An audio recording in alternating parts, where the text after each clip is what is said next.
સમાચાર ભાવનગરથી ભાવનગરમાં 15.16 લાખના સાયબર ફ્રોડનો આરોપી ઝડપાયો। મહિલાને વિશ્વાસમાં લઈ છેતરપિંડી આચરી 15.16 લાખનું ફ્રોડ। સાયબર ફ્રોડના ગુનાના આરોપીની પૂછપરછમાં વધુ એક નામ ખુલ્યું છે। મોરબીના નાસિર અલી ધારાણીની સાયબર ક્રાઇમ પોલીસે કરી ધરપકડ। પોલીસે આરોપીને પકડી અને એક દિવસના મેળવ્યા રિમાન્ડ। તો એક આરોપીની ધરપકડ થતાં અન્ય એક આરોપીનું નામ પણ ખુલ્યું છે। ભાવનગરમાં 15.16 લાખના સાયબર ફ્રોડનો આરોપી જે છે તે ઝડપાયો છે। પહેલા મહિલાને વિશ્વાસમાં લીધી, ત્યારબાદ તેની સાથે છેતરપિંડી આચરવામાં આવી। આ સાયબર ફ્રોડના ગુનાના આરોપીની પૂછપરછમાં વધુ એક અન્ય આરોપીનું નામ ખુલ્યું છે, જેનું નામ છે નાસિર અલી, કે જે મોરબીનો છે। તેની પણ સાયબર ક્રાઇમ પોલીસ દ્વારા ધરપકડ કરવામાં આવી રહી છે।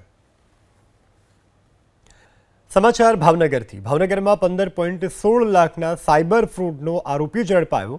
મહિલાને વિશ્વાસમાં લઈ છેતરપિંડી આચરી 15.16 લાખનું ફ્રોડ।